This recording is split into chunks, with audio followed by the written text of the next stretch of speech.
तो हमारा सारा सब्ज़ी तैयार है।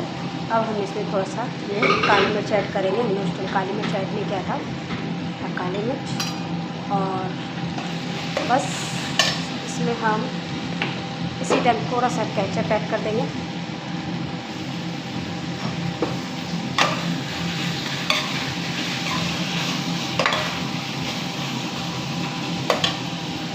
इसी टाइम हम राइस ऐड कर देंगे इसमें।